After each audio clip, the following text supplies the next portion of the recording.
At the end of the 7-week study, the group that took the refeeds, they lost significantly less dry fat-free mass. There's that term, dry fat-free mass, when we accounted for water. So they lost less of their muscle, and not surprisingly, because your metabolic rate follows your muscle, they retained more of their resting metabolic rate than the other group. So in that one study, and this is the only study that's been published on this so far that I'm aware of in resistance trained people, refeeds seem to help them maintain muscle mass and have better physique outcomes. What is up, everybody? My name is Kyle Matovcik. I am the host of the In Liberty and Health podcast, where we talk all things liberty, health and wellness, and beyond. My hope is to encourage and spread the message of liberty and physical and mental well-being.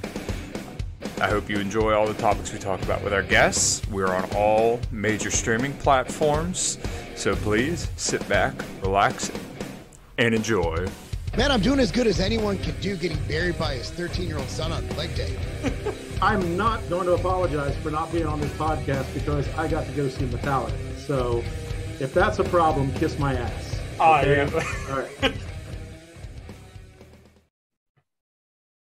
All right, everybody, this is In Liberty and Health, episode number 140, and I've been looking forward to this conversation for a very, very long time. I got perhaps one of the most well-educated people out there when it comes to physique enhancement and performance, if I'm not mistaken, from the University of Tampa himself, Mr. Bill Campbell, PhD. How are you doing today?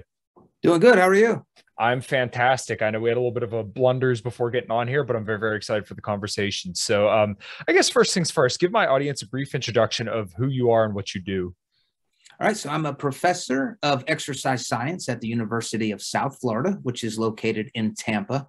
And I also direct the Performance and Physique Enhancement Laboratory. And it's essentially what we do in my lab is there's two areas of focus. One is sports nutrition, and the other is physique enhancement. So what we do is unapologetically focus on kind of the vanity side of exercise science. So a lot of people are doing more important work in terms of preventing cancer, battling obesity, and just more health focused. We focus on the cosmetic side of exercise and nutrition. And typically for people who don't necessarily need to lose additional body fat for health reasons. So my research really essentially, it helps people optimize their physiques within a maintainable lifestyle. So we embrace healthy fitness and nutrition habits and lifestyle decisions, but it's the outlying goal is to optimize one's physique. Right. And I've heard you put it in the way of basically you want to make people's lives as good as possible, being as lean as possible, essentially. So where they're not necessarily ready to go step on stage, but they could, with a few weeks of conditioning. Does that kind of sum it up well? Yeah, I think so. Yeah. So I would say the audience that I serve isn't necessarily a competitive bodybuilder, but they are people who want to look like that, but be able to maintain it within their lifestyle. Now, do you find when people are getting down to those kind of levels of body fat, because as we all know, you need to be in a pretty significant caloric deficit for an extended period of time to get as lean as you need to be able to step on stage. Do you find that people are often unsatisfied when they get to a certain point because they may not realize how little muscle they have? Yeah, I believe so. And if they, especially if they're making, I would call them poor decisions to get that lean, they lose a lot of muscle mass. So I think, yeah, in that situation, but then I would also say the opposite is true for some people. Okay. The leaner you get, the more your muscles are visible, and I can actually look bigger now that they're not covered with as much adipose tissue or body fat. So I think depending on the individual, both impressions can occur for a particular person.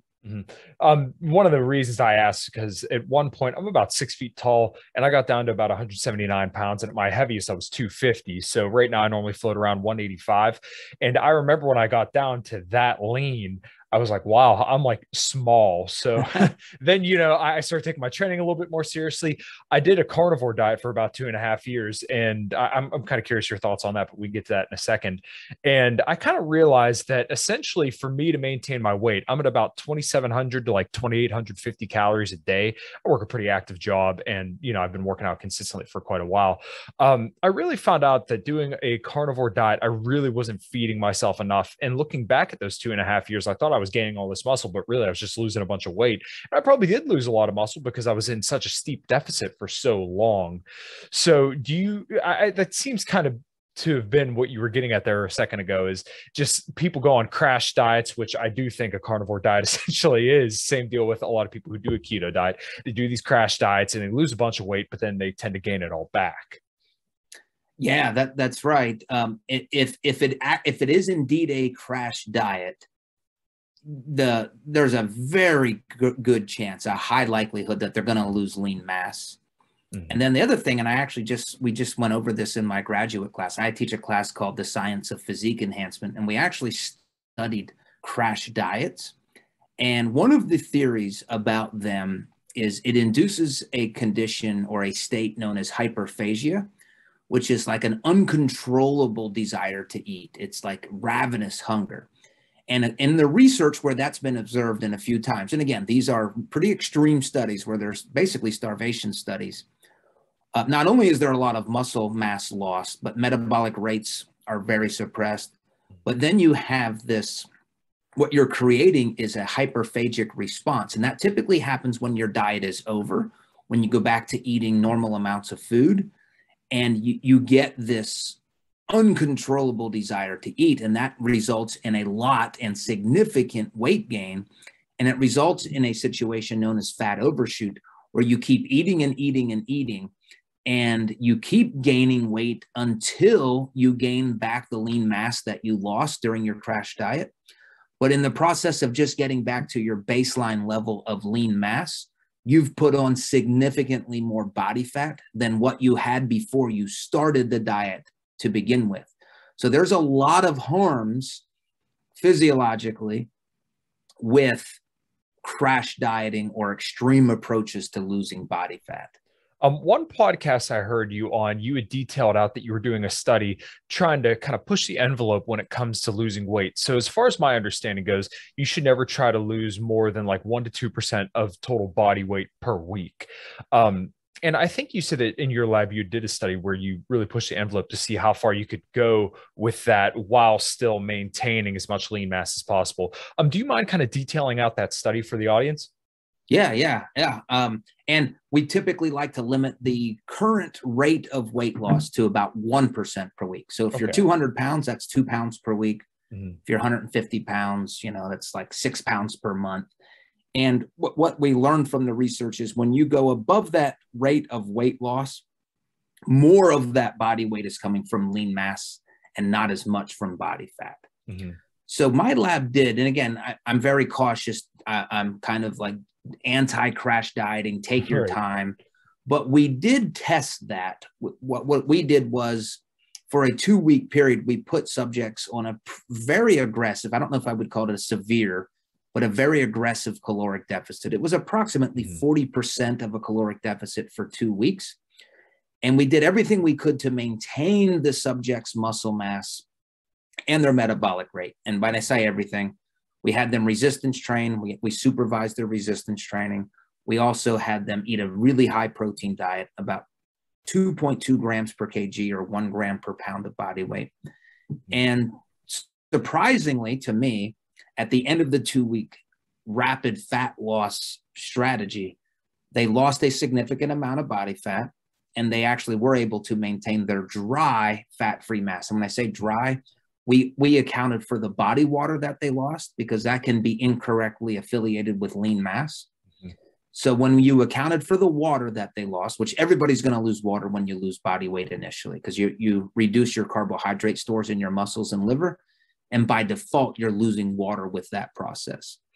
So yes, I'm against crash dieting, but now I would say, based on our data, I kind of have an updated opinion, and that is, if you're going to take an aggressive approach, which I don't think is a good idea, But if you're going to, as long as your aggressive approach is short-lived, in our case, 2 weeks, and as long as they're resistance training, and as long as you're eating a very high protein diet, then it looks like you can do that and still lose almost all of the body weight from body fat stores and retain your lean mass that you've built up over the years from your training.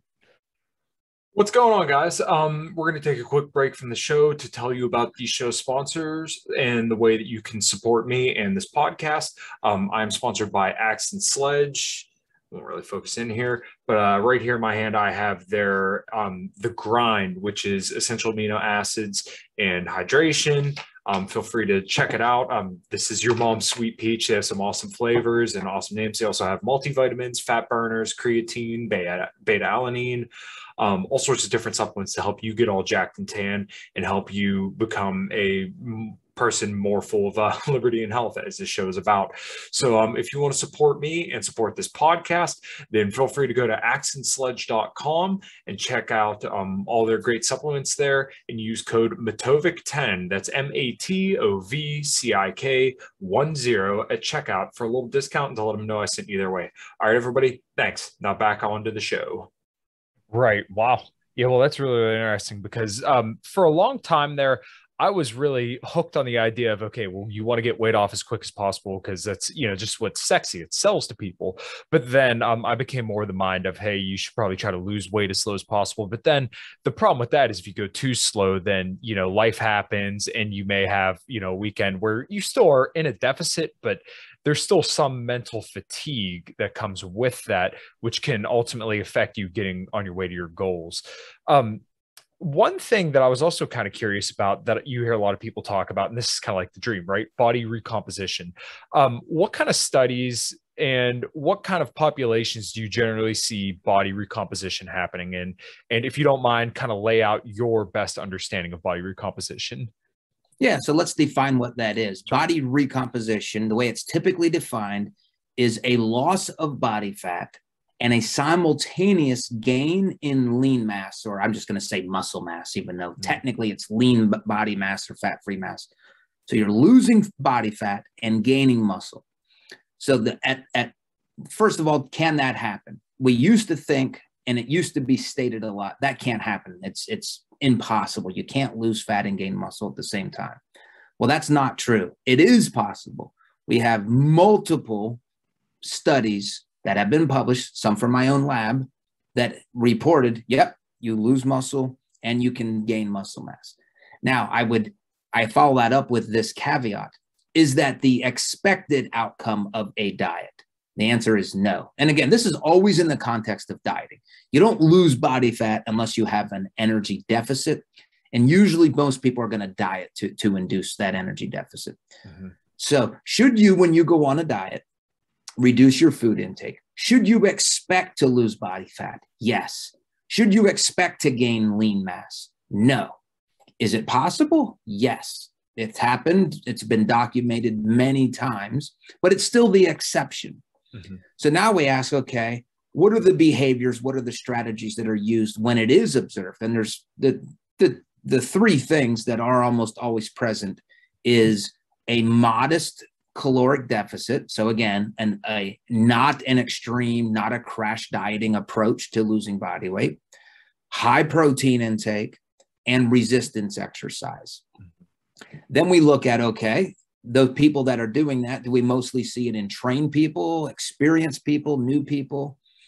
And the magnitude of a body recomposition outcome is greater in people who have very little training experience because they're very receptive to the stimulus of building muscle when resistance training more recently. So they haven't adapted as much because they just haven't engaged in that mode of exercise.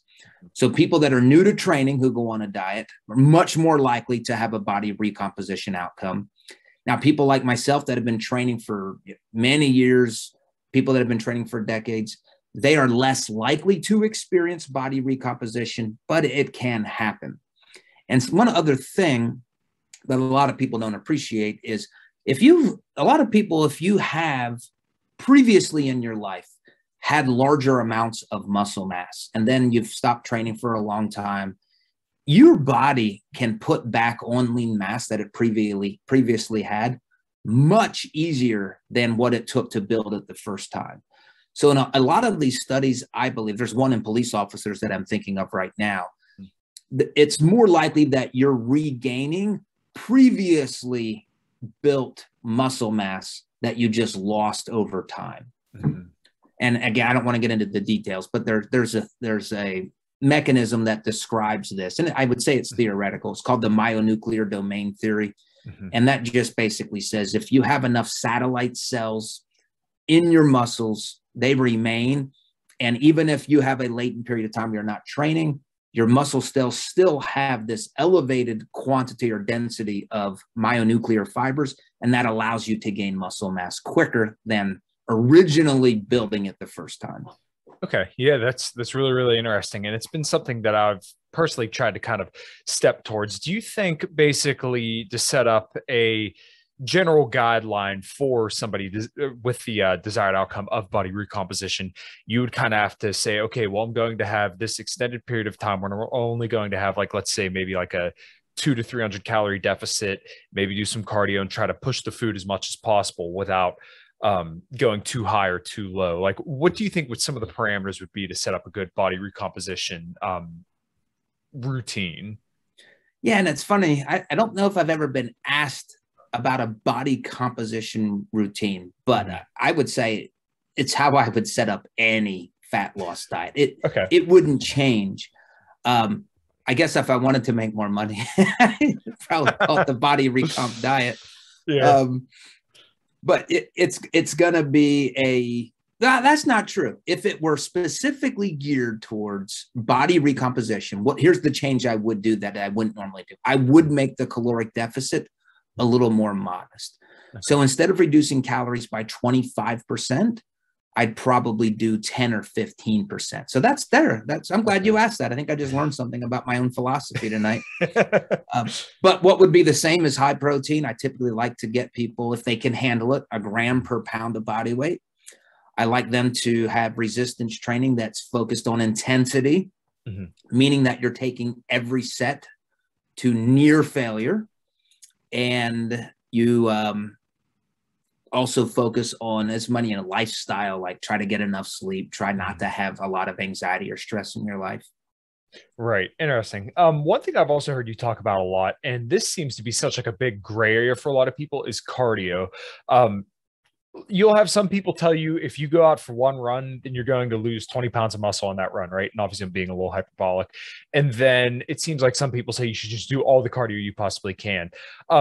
Do you know what the kind of happy balance is for cardio? Because I used to be a runner, right? I love running, but I don't do it as much anymore just because I feel like it would interfere with my recovery to my legs. But right now I'm doing like an upper lower split. So there's 4 days. To me, it kind of seems like if you keep your cardio on separate days, generally you're going to be okay. But I'm curious of what your thoughts are. And I believe you've done some research on this as well. Yeah. So last summer, I spent all summer just diving into this topic. Now, I have not done any research in my own lab, but I feel like I've read every study ever published in the English language on this topic. And I think there is a lot of confusion around it. Like you mentioned an interference effect. So the interference effect is that proposes that if you do resistance training and aerobic training, let's just say running, that you're going to limit the amount of muscle mass that you're going to be able to build. We have no evidence of that in the scientific literature. In fact, the evidence that we have would suggest you actually maintain more muscle mass when you do cardio, when in a diet, when you're trying to lose body weight. And then if you add resistance training to that, even better, you're going to retain even more. Now, the interference where it does manifest itself is not with muscle hypertrophy. So it doesn't appear to limit your ability to gain muscle, but it can have an impact on maximal strength. So you've got to be careful if you're a power lifter, you're a strong man, you're trying to maximize strength, or if you're a power athlete, if you need to engage in explosive high power activities, There again, we have some evidence of an interference where an excess cardio detracts from that. Now, back to the hypertrophy perspective, we don't have data in professional bodybuilders or people with a massive amount of extra muscle mass, let's just say enhanced muscle mass. Is it possible in those situations that doing a lot of cardio would limit or interfere with their ability to gain muscle? I think that's possible. I don't know. We don't have evidence that it does. We don't have evidence that it doesn't. But in terms of just cardio, it doesn't seem to have as much negative of an impact on muscle hypertrophy as what a lot of people think. Now, I want to say one more thing. You mentioned a really key word. You said recovery. Well, that's now another area. If you think or you know that your cardio is impacting your ability to recover from your resistance training programs, then I think that should be considered. And what you don't want to do if you're trying to build muscle, you want to make sure resistance training is your priority. You want to make sure that your training sessions, when you're doing your squats, your leg extensions, leg curls, lunges, whatever you're doing, that can be as intense as possible. Again, to near failure. So let's just say intense. And you want to recover from that ideally. So there's a consideration. If you do feel like it's impeding your recovery, then there might be a reason to have some safeguards on the amount or timing of your cardio. And if we want to talk about the timing, we can.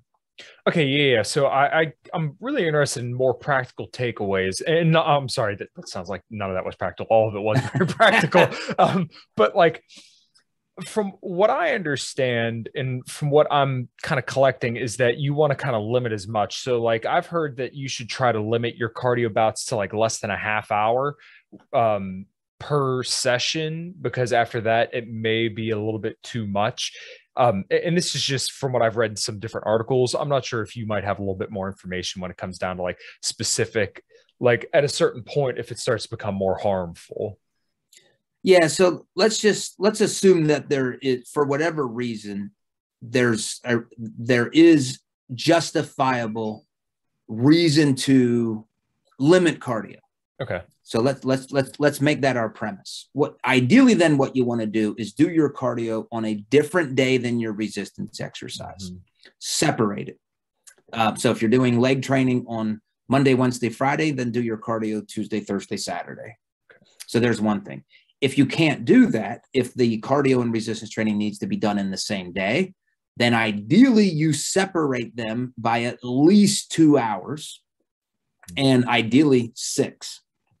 So at least 2 and then by 6.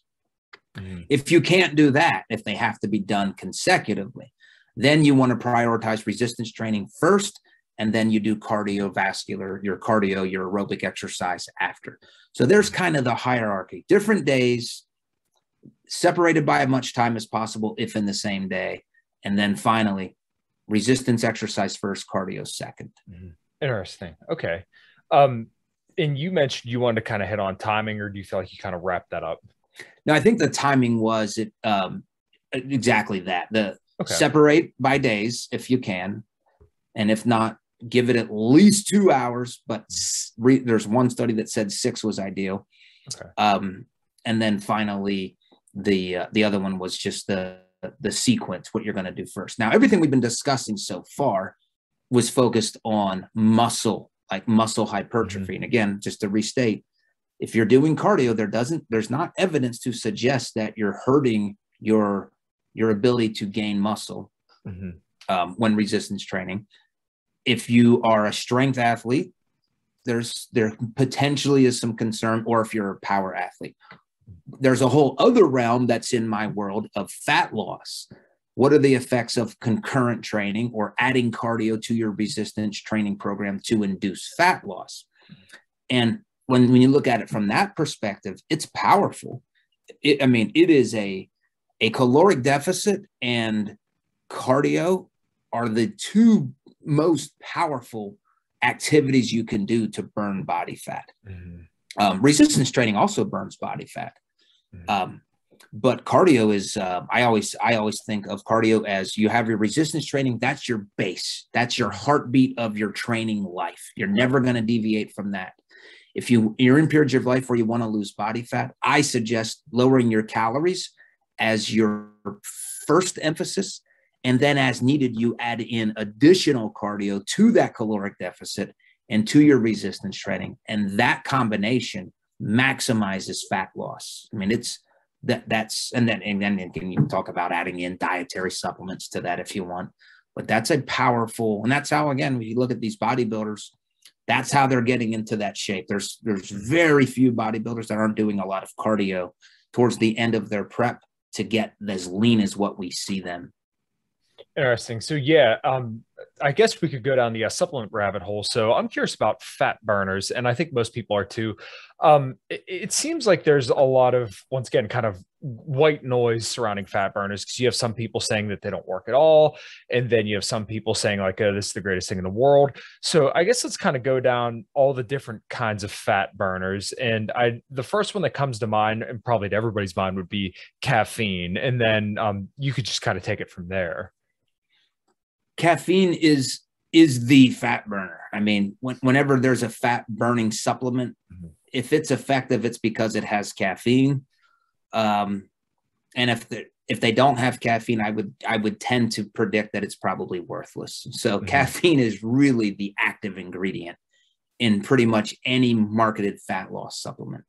So I have a high positive opinion of caffeine for a fat loss agent. I mean, it is really good when you look at everything that it does. Now, I say that I don't take caffeine for my fat loss experiments on myself. I don't like caffeine. I want my diet and my exercise to control it. I drink Diet Dr. Pepper every day. That has, I don't know, 40 milligrams or something, maybe 80 if I drink 2. So I don't go out of my way to avoid caffeine. And even though I believe it is a really good fat loss agent, it's not something that I think, oh, everybody should be doing this. I like relying on the diet and the program, the exercise for that. But let's look at caffeine. We have 2 sides of the energy balance equation. So if you're going to lose body fat, you have to factor how many calories you're going into your body. So how much food are you eating? And then how many calories are going out of your body? How many calories are you expending? And caffeine positively impacts both sides of that equation. On the calories in aspect, it has a very modest appetite suppressing effect. It's not overwhelming. It may not even be perceptible for many people, but it's there. It's very moderate. So, but anything you can do to help you with hunger when dieting is a plus. Then you look at the energy out aspect or energy expenditure, and that's divided into several different categories. You have resting energy expenditure. Some people call that resting metabolic rate. You have exercise energy expenditure. How many calories are you burning during exercise? Then you have something called NEAT. That's like non-exercise activity thermogenesis. That's like how many calories you burn just sitting around, walking to work. It's your general caloric expenditure when you're not resting, when you're not exercising. And then finally, we have something called DIT or TEF. That's the thermic effect of food. That's how many calories your body burns when you eat food. Now, it's funny. You think eating food, you're putting calories into your body, which you are, but it also causes you to burn calories because it takes energy to digest, absorb, transport, and process the food that you ate. So out of those 4, I just listed 4 variables. Caffeine positively influences 3 of those 4. It significantly increases your resting metabolic rate. And that's been shown a lot. Most of the research on caffeine is there. It also increases the number of calories that you're burning during exercise. And it also increases the amount of calories you burn from eating food. So if you have caffeine with your lunch, you're going to burn more calories in the 2 hours after that lunch than without the caffeine. The only category where caffeine doesn't seem to elevate energy expenditure is in the NEAT, which is just, again, when you're not resting, you're not exercising, and you're not processing or digesting food. One other nice thing about caffeine with exercise that's been shown, it actually partitions the calories that you're burning, and it changes them to be burning more fat than carbohydrates. So we call that a nutrient partitioning effect. Mm-hmm. Now, none of these are substantial other than the resting energy expenditure. But again, and if you're going to tell me, what could I take that causes me to eat less food, burn more calories while I'm resting, burn more calories while I'm exercising, and burn more of my calories from body fat, that everybody would be like, wow, give me that. Well, we have it. It's called caffeine. Nice. Okay. So when you brought up nutrient partitioning, it kind of reminded me of another quote unquote fat burner. And I think I've heard you talk about this a handful of times as well, is yohimbine. Yep. From what I understand, yohimbine just helps release stubborn fat cells. I can't remember the exact mechanisms, but what are your thoughts surrounding yohimbine? Yohimbine would be another supplement that I think has a lot of potential for inducing fat loss, but it comes with a lot more risk than caffeine. So it's one of those supplements I don't like to say experiment with it. I mean, it's, well, at least in our country, it's I think it's legal. Yeah, it's legal. Some countries it's not. Actually, I had some. They expired. I looked to my left. I had some over there recently. Mm-hmm. So what yohimbine is it actually works differently than caffeine. What it does, which is, I love the physiology of yohimbine. And by the way, yohimbine comes from a yohimbe tree, and it's part of the bark. So you're trying to you extract the yohimbe out of the bark of a tree, or you can make it synthetically, which is what we call yohimbine. Real quick, the safety profile.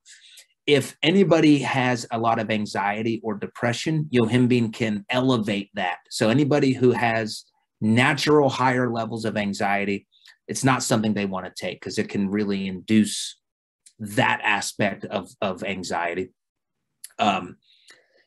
What it does is there's certain receptors on fat cells that when catecholamines like epinephrine, norepinephrine, when they bind to them, it actually will slow down or suppress the fat burning or the fat mobilizing. So breaking down fat, it impedes that. Mm-hmm. And those receptors, I'll get technical for a second. Those receptors are called alpha adrenergic receptors. What yohimbine does is it blocks those receptors. And when you block those receptors, nothing can bind to them, so that you're not suppressing the breakdown of fat. You're allowing the body to break down fat more liberally. Mm-hmm. Now, you made an interesting statement about stubborn fat loss. In theory, and I don't have enough data to say, yes, this is great, or we know that this helps with stubborn fat loss. But theoretically, and I think this could be true, are some of the areas where we do have stubborn fat. Let's just for safe example, let's say my abdomen is where I lose fat the slowest. Well, I may have more of these receptors, these alpha adrenergic receptors. I have a greater density of them there, so that's going to be stubborn, right? I have these compounds that bind to those receptors, and that doesn't allow the fat to be broken down in that area. So if I can block those receptors, which is what yohimbine does, and I have more of those receptors, let's call them bad receptors, in these stubborn body fat areas, well, there's the mechanism of how yohimbine may be able to help you lose stubborn body fat. And we do have some evidence that it does that. I just wish we had more. Okay. Yeah. And from what I've heard other people say, your insulin has to be low, if I'm not mistaken. Yep. Yeah. Okay. Man, you're very knowledgeable on this. You're way in the physiological weeds on this. Yeah. There was one study, I think I'm aware of two.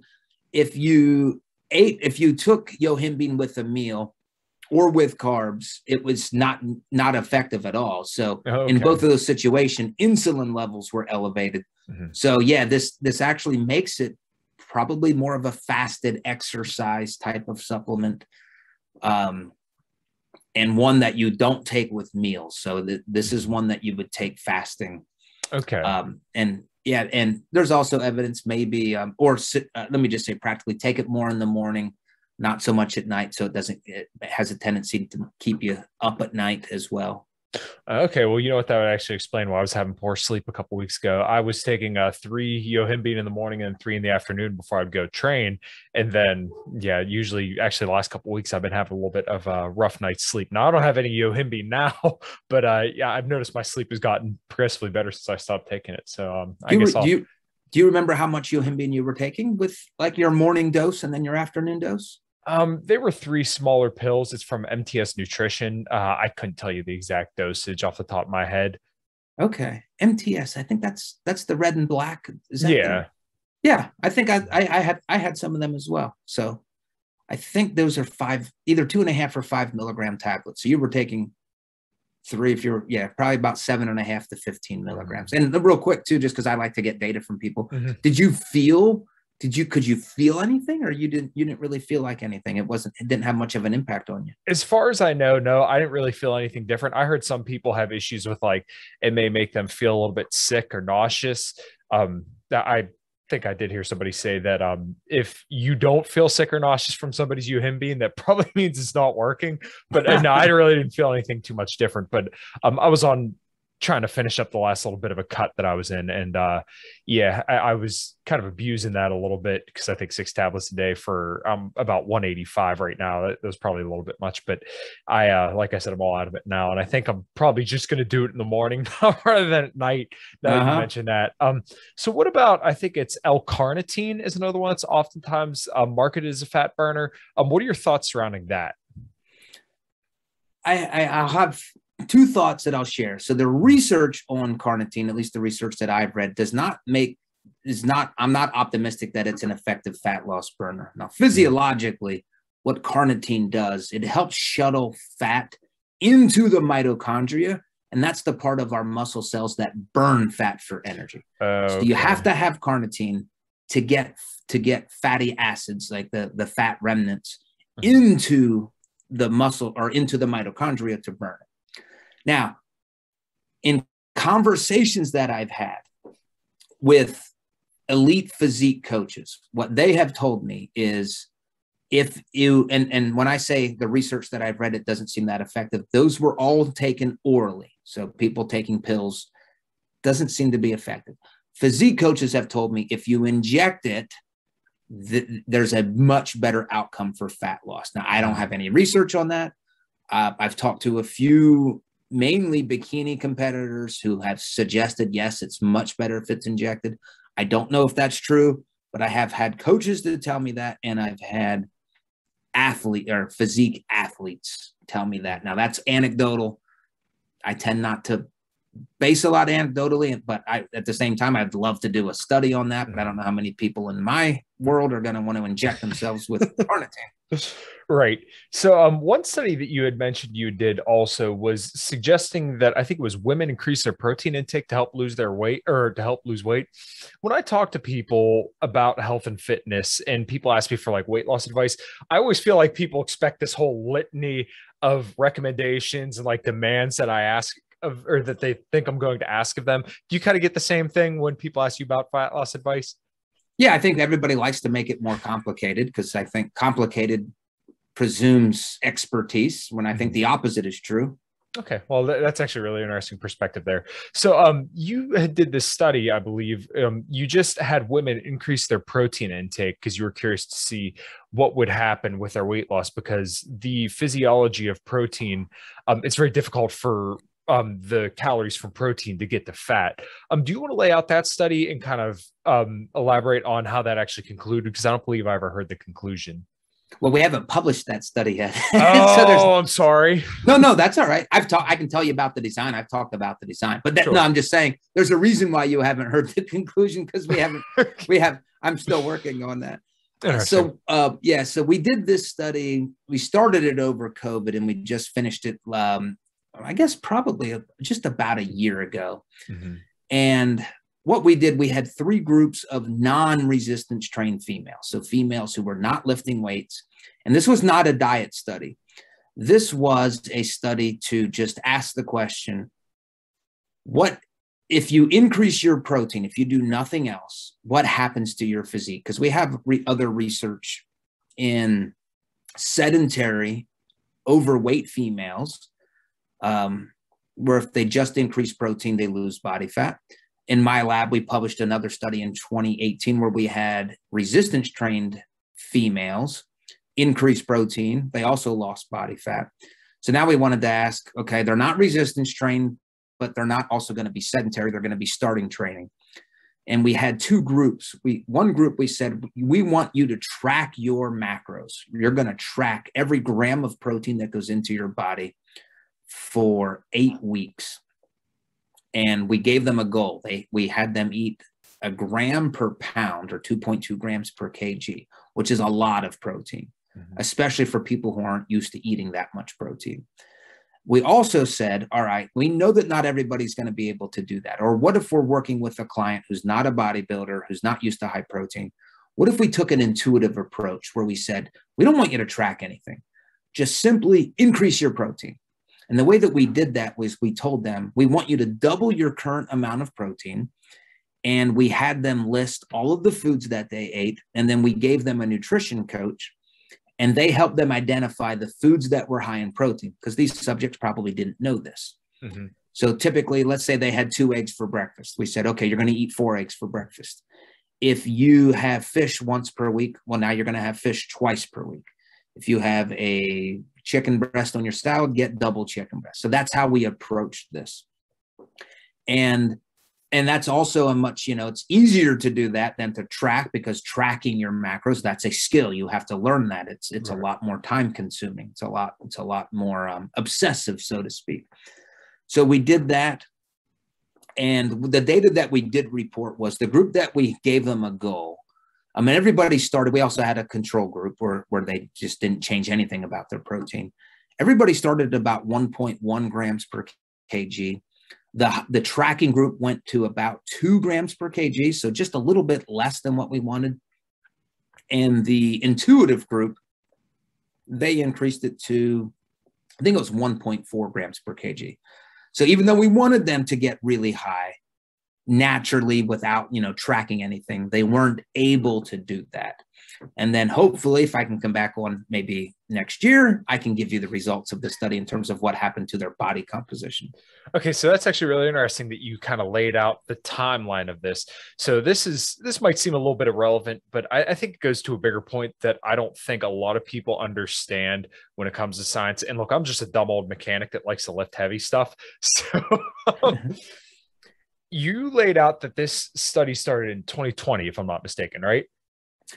We started it the first going into COVID, and then we lost an entire year because COVID shut us down, because the facility, my lab was in my lab's in a facility where the building was shut down. So we lost time. And then we had to pick it back up, and we had limits on the number of people we could have in my lab. So everything, I lost staff members too. So yeah, I think we started in fall of 2020, and now we're in fall of 2022. So when we first started, again, we basically didn't start then. We actually started in that next spring because of getting it shut down. So yeah, it was a while ago. So do most studies kind of take, I don't want to say a similar amount of time, but usually like a year or a few years to publish? Typically, when you have an idea of a study you want to do, so I know we want to do this, you usually assume a year before that study's finished. Most scientists in my field publish their studies much quicker than I do. Whether I'm lazy, whether I just like to salivate over it, I can't wait to do this, or I'm just too obsessive over things. I'm slower than most about getting my studies to publication. So, but yeah, when somebody starts a study, especially these training studies, you're looking at least a year, because you have to go through a process to get the study approved. Then you go through a process of recruiting the subjects. Then you actually conduct the study. Then you have to analyze the study. Then you submit it to a journal, and that can take multiple rounds of revisions.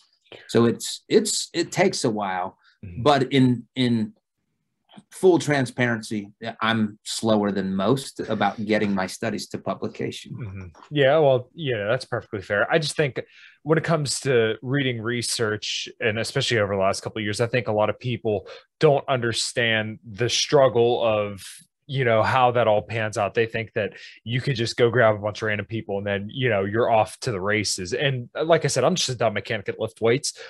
But I don't think people really appreciate the work that people like you do, where you kind of have to put your nose to the grindstone and be patient and kind of watch all this stuff happen. And then eventually you get to see the fruits of your labor. Yeah, I agree. Yeah.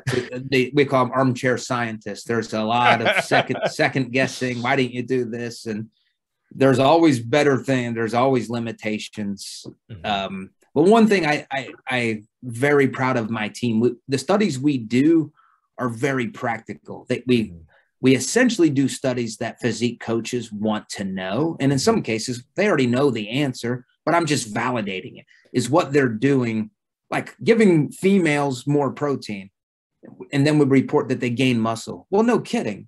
But until we did that study, there was no evidence that it increased muscle mass in females. Now there is.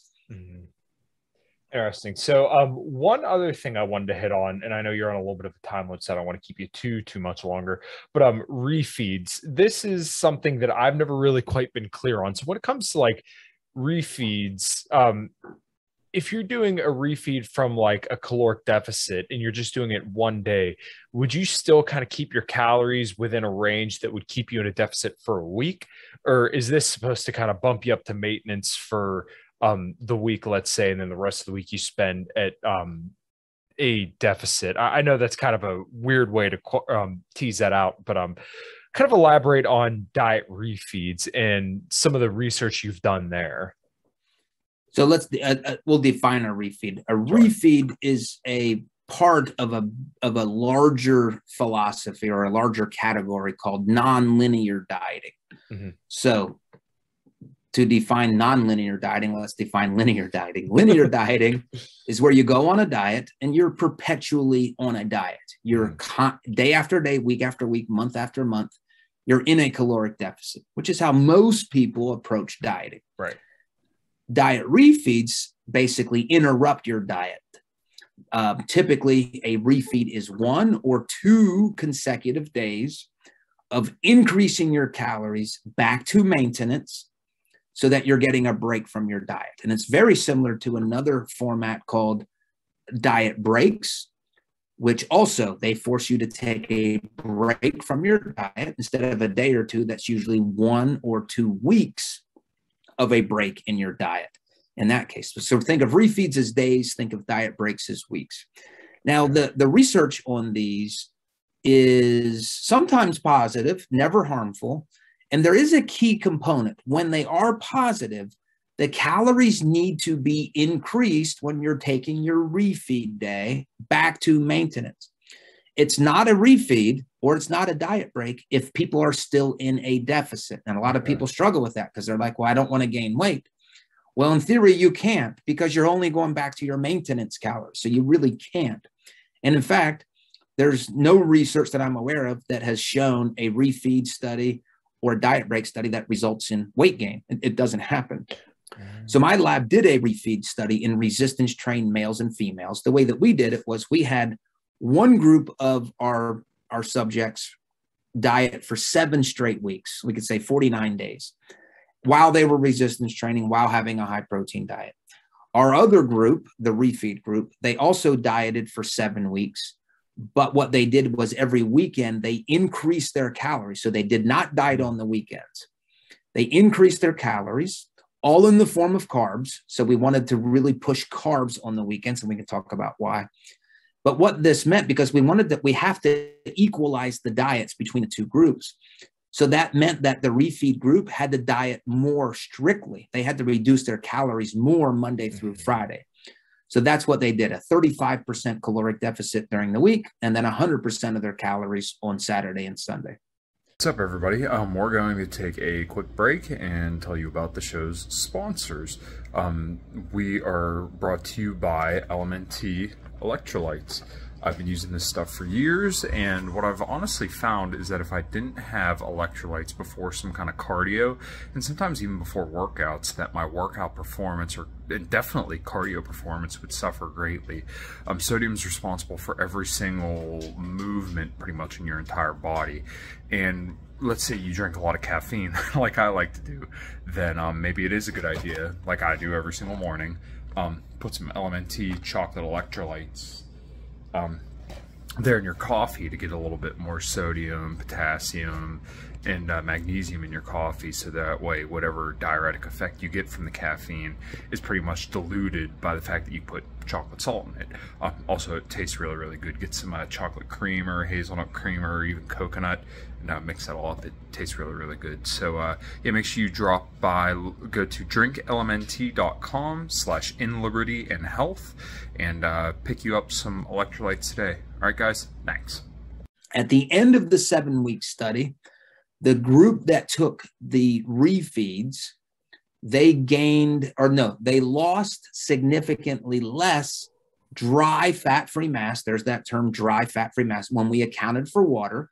So they lost less of their muscle, and not surprisingly, because your metabolic rate follows your muscle, they retained more of their resting metabolic rate than the other group. So in that one study, and this is the only study that's been published on this so far that I'm aware of in resistance trained people, refeeds seem to help them maintain muscle mass and have better physique outcomes. Okay. Wow. Yeah, I think that's a very, very practical takeaway. And that's kind of why I tell, I've been talking about this a lot, even when it comes to just really anything in life is deloads, which is essentially I'm kind of interpreting that as, so like a diet break or a refeed would be a break from the cumulative fatigue of dieting, because I'm pretty sure everybody knows as you spend more and more time in a deficit, eventually that's going to start wearing on you, because it's like, man, I can't go out to eat as much. I have to watch what I eat. You know, I'm sick of just eating all these low calorie foods. So it's kind of nice to spend a week at maintenance, or maybe just not train for a week, or train a little bit easier so you're not as sore. It kind of seems like that, even if there isn't any physiological benefit, it seems like the psychological benefit may be worth slowing down your overall fat loss. Yeah. And I think you're exactly like, deloads for resistance trained people make a lot of sense. Not a lot of science. We don't have a lot of studies on them, but the studies that do exist, again, there's never harm. And in some cases, they seem to be better for long-term gains, taking breaks from your resistance training. So again, I like the fact that the concept has now, whether they be diet breaks or refeeds, have shifted into the nutritional aspect of our field. Interesting. So when it comes to, let's say, diet breaks, because we just covered refeeds, are there any studies out there on diet breaks? If there are, then they haven't come across me, but I figured you'd be the person to ask, is where, let's say people diet for 3 to 4 weeks and they spend a week at maintenance and then go back into a deficit. Are there any kind of studies surrounding that? And what do they look like if there are? Yeah, there's a handful of those studies. Typically, again, they're 2 weeks of dieting, and then 2 weeks of a break, or 3 weeks of dieting, 1 week of a break. That's typically how they're set up. Most of those studies that are published, and actually we did our own study. It's accepted for publication. Should be published pretty soon in Journal of Human Kinetics. I can talk about that one. Sure. But typically what we have with diet break studies is they're not harmful. They don't cause weight gain, but they're typically not helpful. There's one big exception, and that's a study called the Matador study. And this was in obese males. And when these obese males implemented diet breaks, they lost significantly more fat. They retained their metabolic rate significantly better. Like, the outcomes were pretty phenomenal in these obese males. Now, the always one of the drawbacks is, if you're going to implement diet breaks, by default, you're extending the period of time that you're taking to lose body weight. But for somebody like me, who's always preaching the long game anyway, I'm like, great. That's a positive. That forces you to take a longer approach. In my lab, we did a study in resistance trained females looking at diet breaks. And I'm just going to compare this to another study that was published from Australia last year, when they also looked at resistance trained males and females. So the Australian study and my study are the only two studies done in resistance trained people. And we both found the same things. No improvements in maintenance of muscle mass, no advantage for fat loss. So they essentially didn't do anything except for one thing. We both measured psychological hunger variables. And in both studies, we reported that the diet break groups had a lower hunger, or they were less likely to overeat, and they had a lower drive to eat. Now that's, I always say that people fail their diets because they lose the battle to hunger. Mm-hmm. So now we have two studies in resistance trained people where the psychological hunger aspect was significantly improved with diet breaks. And then one other thing, diet breaks, I believe, are going to be most helpful in situations where your diets are inducing harm. So if your diets are severe or they're extended for long periods of time where you are losing muscle mass, where your metabolic rate is being suppressed, that's the utility for a diet break to provide value. In my study and in the Australian study, our subjects weren't dieting hard enough nor long enough to induce any negative physiological outcomes that a diet break could potentially help. So it's kind of like, I'm hesitant to say diet breaks, well, they don't work. Well, they don't work if your diets aren't causing problems. Now, bodybuilders who diet severely for long periods of time, I think that's probably the perfect environment that a diet break would potentially help. We just don't have data in that population. All right. And well, this kind of goes back to the limitations of doing research. And I think I always hear one of your cohorts, Lane Norton, always say, the main reason why this doesn't get done is because money. Yeah. Yeah, that's right. Yeah, he's very knowledgeable. Mm-hmm. Yeah, and he's honestly changed my mind on a lot of stuff. He was probably one of the main people that kind of got me away from doing carnivore.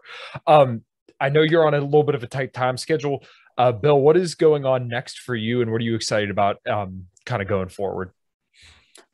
I recently started, I guess you'd call it a digital product. It's a research review. It's called Body by Science. And essentially what that is, it's where I take 2 studies every month and I break them down in a way that's very easily understandable for people who are interested in 2 things. It's solely focused on building muscle and losing body fat. And the studies that I summarize, some of them are current. In fact, some of them haven't even, like one of my issues is on my diet break study, which isn't even published yet. But some of these are landmark studies. They might have been published 20 years ago. Mm-hmm. So all of the studies that I'm summarizing are the key studies that have really impacted and have forged the path of how we coach physique athletes and people that are trying to lose body fat.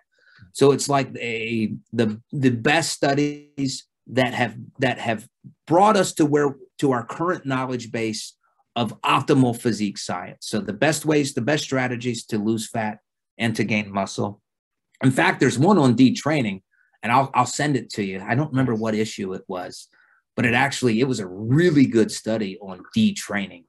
And the results kind of surprised me. So nice. Well, I'll have to sign up for that because this is something I'm very, very passionate about. And I'm not quite signed up for any yet, but, I would like to start getting a little bit more knowledgeable and read a little bit more research than I already do. Yes. Oh, Bill, let me add to that real quick. Yeah. I try to make it affordable to everybody. So I charge $6.99 per month for now. Again, that's what I call my launch price. Mm-hmm. And again, you don't have to be a research expert. The goal for these is as long as you like to resistance train and you take your nutrition seriously, you're going to get a lot of value out of it. And if I can just tell people, go to my website, actually just DM me on my Instagram. It's Bill Campbell, PhD, or my website is billcampbellphd.com. That can take you to where you can subscribe to this. Awesome. Well, I was just about to ask you where everybody could find you, but I think that sums it up pretty well. Bill, this is a very, very enjoyable podcast, and I'm looking forward to the next one. And thank you for sharing your information with the guests. And if you don't got anything else, we'll close her out. Yeah. Thank you very much for inviting me on. Of course. It was a pleasure. All right, everybody. Thanks for checking it out.